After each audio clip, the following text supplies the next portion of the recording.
Bismillah ar-Rahman ar-Rahim. Hello guys.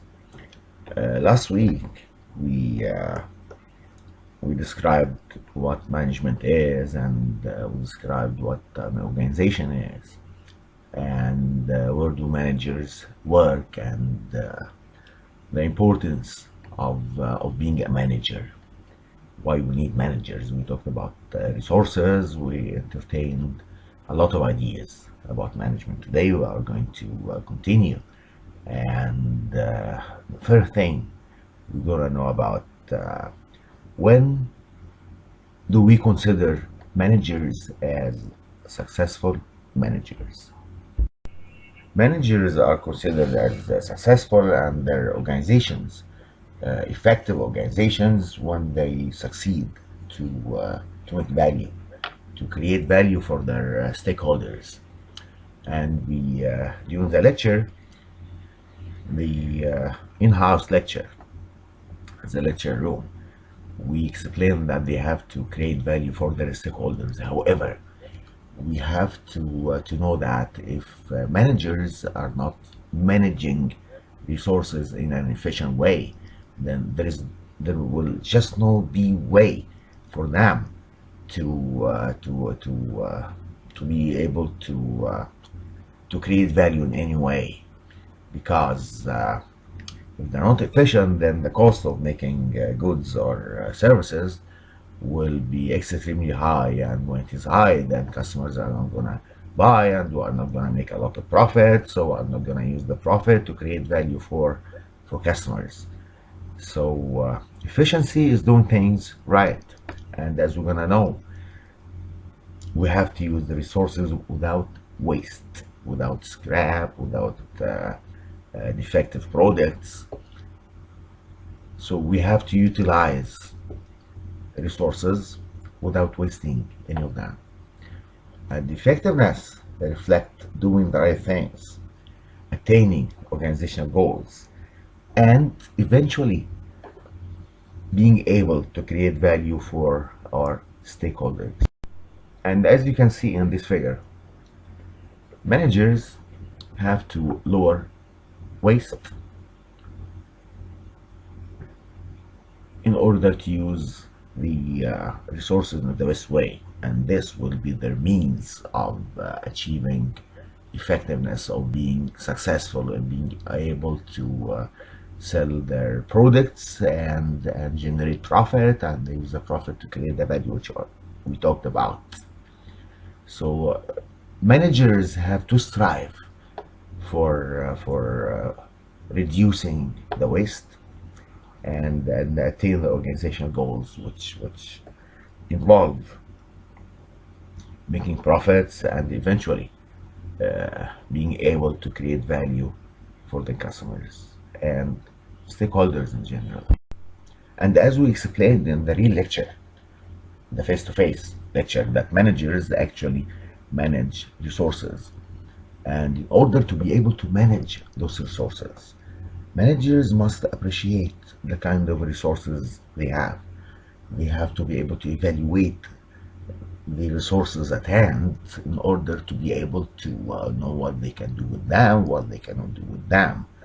And when they start planning them, they have to consider the forces in the outside environment, the factors which impact the management and usage of resources. And once managers do that, then they're going to be able to start managing. And when they start managing, they have to set goals based on the resources, what the resources can and cannot help us to achieve when used, that is, in light of, again, the forces, the impact, the influences of the external environment. And in doing that, they decide on the goals, and they also decide on the plans which reflect the steps we have to follow in order to achieve the goals.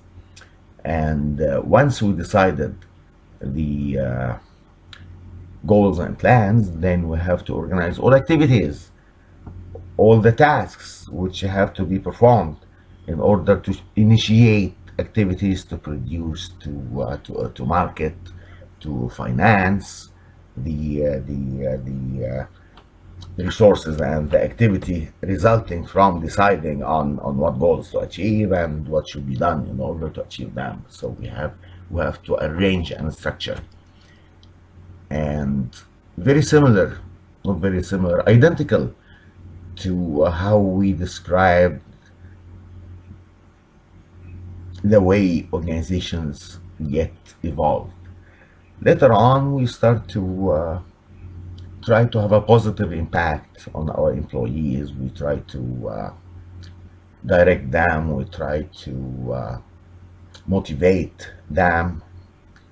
So since people work together, we have to be good leaders and give them direction, inform them so they can work together to accomplish the goals. And in doing so, we have to monitor what they do. We have to make sure that they are on the right track, that they are doing the right things, that they are performing their jobs the best way they can. Therefore, out of monitoring what they do, we can identify whether there are exceptions, whether they are drifting away from what was planned for them to do. And once we or immediately as soon as we find that there are deviation, that they are drifting away from the right direction, then we make corrections. So we put them back again on the right track, and eventually they're gonna be able to perform their jobs and accomplish what was assigned to them. This table help you identify in a neat and nifty way quickly what each of the managerial tasks entails doing. And just remember, we said before that the managerial tasks reflect the managerial job, and we may also call them the managerial processes, and so important for managers to enact, to work on all the 4 managerial processes which make up their job. For managers, in order to be able to work on the managerial tasks, there are 10 roles which they have to play in order to perform their job effectively. And these roles, the 10 roles, are classified into 3 groups of roles. And they are the interpersonal roles, the informational roles, and the decisional roles. The interpersonal roles involve managers performing their role of being the big boss. So whenever there are ceremonial events, of course managers would attend them because they are the figurehead of their work unit, whether that work unit is the company, the department, or a group inside a department. And also managers must play the role of the leader. After all, if managers are not leaders, at the same time, if they are not able to play the role of the leader, then they would be considered as just administrators, not managers. Managers should be administrators and also good leaders in order to be effective, in order to be successful leaders. But they also have to play the role of the liaison, which involve connecting those outside of the organization, outside of the company, with those inside the company, and vice versa. Managers also have to play important informational roles. If there are disasters, problems, whatever, scandals which took place inside the company, they are the ones who are supposed to come out and brief the public, tell the public about what happened and explain it. So they have to play the role of the spokesperson. They also have to monitor the environment. They have to monitor all the events inside the company in order to be able to collect information. And the collection of information is so important for managers. Otherwise, there are no way that they're gonna be able to make decisions or strategies. And since managers are like the store of information, they collect it after all, so they have it. They are supposed to be the ones who disseminate information. So they have to play that role too. Also, managers must play the role of the entrepreneur. They have to make decisions regarding how to create more products, more services, and in doing that, they have to be able to accept the risk of not succeeding. But however, entrepreneurs are very jealous, very zealous also regarding proving that their ideas are right. And they mostly are right since they are based on information, based on experience, based on motivation to succeed. So they have to make decisions regarding initiating new projects, developing new products, and the like. Also, whenever there are disturbances, whenever there are conflicts, whenever there are grievances, whenever there are disturbances in general, they have to play the role of the disturbance handler. Also, we said that managers manage resources. So since they are the ones who manage the resources, then they should play the role of knowing how to allocate resources. So they play the role of the resource allocator. Also, when they sign contracts, after all, they have to decide on what terms, what conditions contracts should contain. So they have to play the role of the negotiator. For managers to play the roles which help them perform their tasks, the managerial job, then they have to possess three very important managerial skills, and they are the conceptual skills, human skills, and technical skills. And of course, conceptual skills relate to pertain and mean the ability to think and conceptualize things and put them in abstraction in order to have a coherent vision regarding how everything outside the organization impact everything inside the organization. So the conceptual skills, remember, are vital. See, they are important for all managers, but vital for the strategic level management, that is the top level management.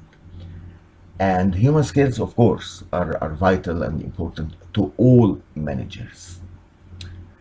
Technical skills important also for all managers. However, technical skills are so very vitally important for the lower level managers, the supervisors, because they supervise the real work.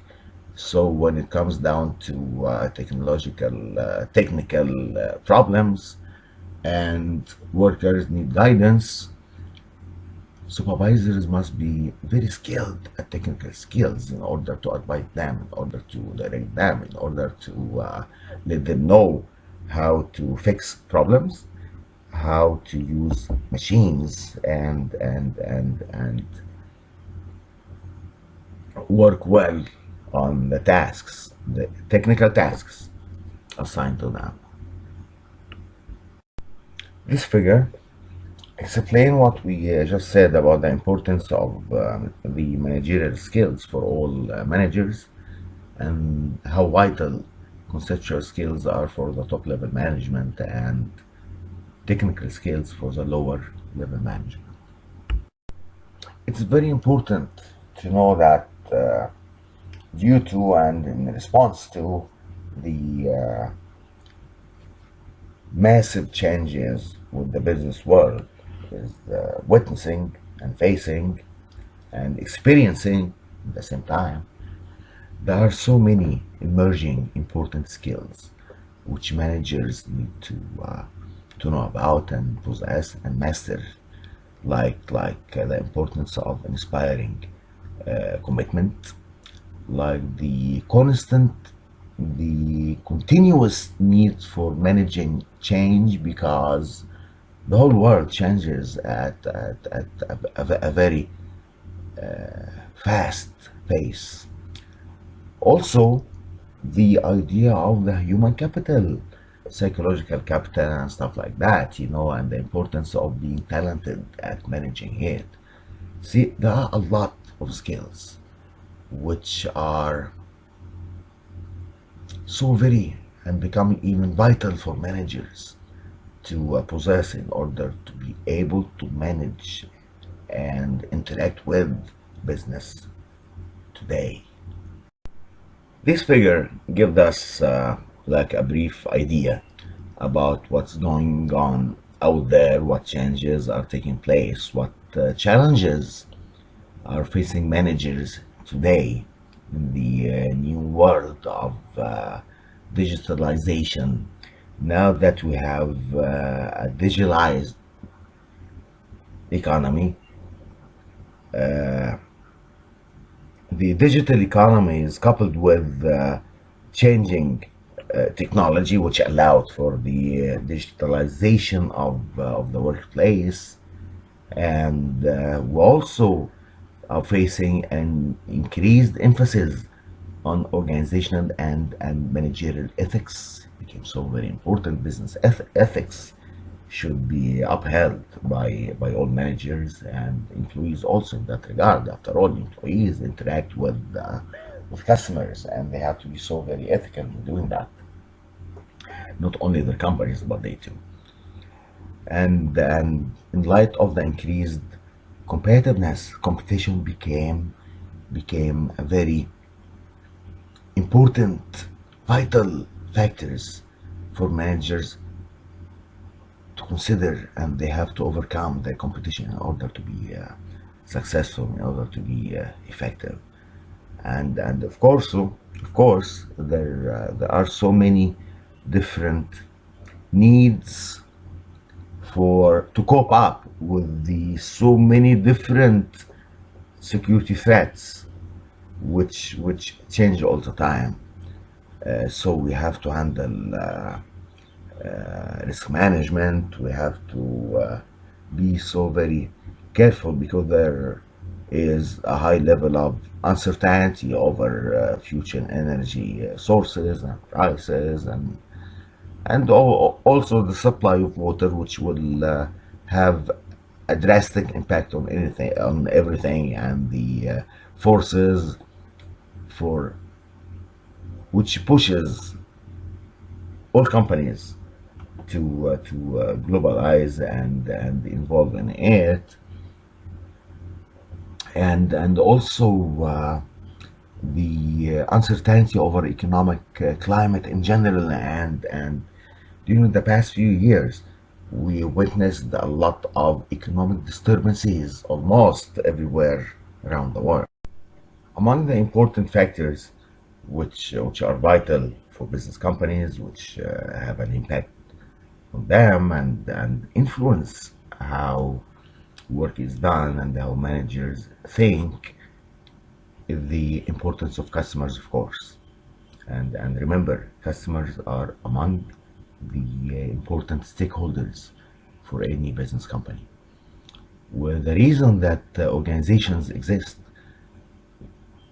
simply because of customers. If there are no customers, then they will be making products and offering services will be meaningless. And managing customer relationships is so very important, and there are a lot of ways, as you're gonna study in marketing, through which we can build and maintain effective customer relationships. The social media, the evolving power of the social media should be appreciated by managers. The electronic communication is becoming vital for their work, for the business organizations in general. Through it, managers and business organizations in general can create online communities to share ideas, information, personal messages, and also use the social media. And you guys are able to identify the fact that the social media now is being used as an excellent, a very strong marketing tool.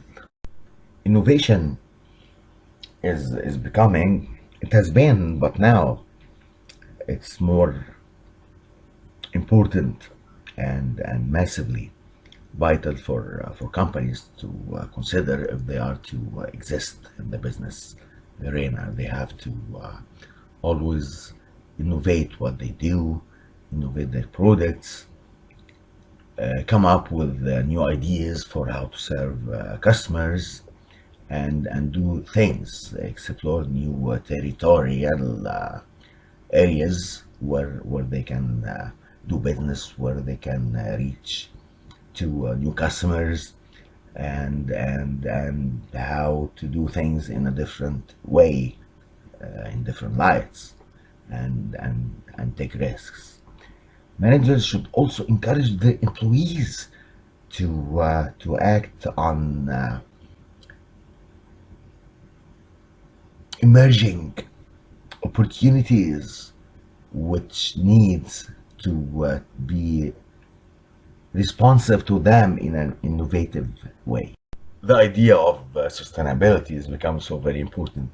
Business companies have to look for ways and work hard in order to achieve their business, their company goals, and increase long-term shareholder value.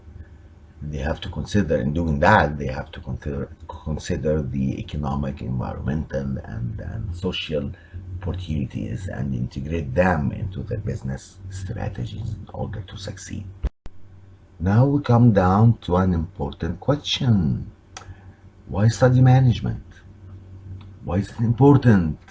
Why should we bother about it? See, wherever you guys gonna work, whenever you graduate from college, you're gonna find that you need the managerial knowledge, because it's everywhere around us, in all types and sizes of organizations, at whatever levels you may be working at, whether it is top level management, whether it is managerial jobs, and even whether you are going to be an employee manager by a manager. You have to be able to understand what your manager is doing, and when it is time for you to manage, you have to know how to do it, how to manage. So studying management is vital to succeed in the workplace nowadays. The managerial job imposes and put a lot of pressure and strain on managers, because sometimes they get no thanks. So their job can be a thankless job, and also they may work on clerical type of duties, and knowing that they spend a lot of time in meetings dealing with the interruptions, will tell us how much pressure they and stress they may be under all the time. There are a lot of challenges of being a manager. And if we say that managers face many challenges of being a manager, they have to pay a price for that. We should also say that there are a lot of rewards which managers gain and actually can feel. Just imagine that you are responsible about creating a productive work environment, that you contribute to the well-being of the society in general, and you may enjoy, most of the managers do enjoy attractive compensation in the form of salaries, bonuses, and stock options. So actually, you will enjoy being a manager because of the rewards which accompany being a manager. I elected to present you with that table because it gives you a neat and nifty way which show in a precise way the kind of rewards and challenges which being a manager will experience.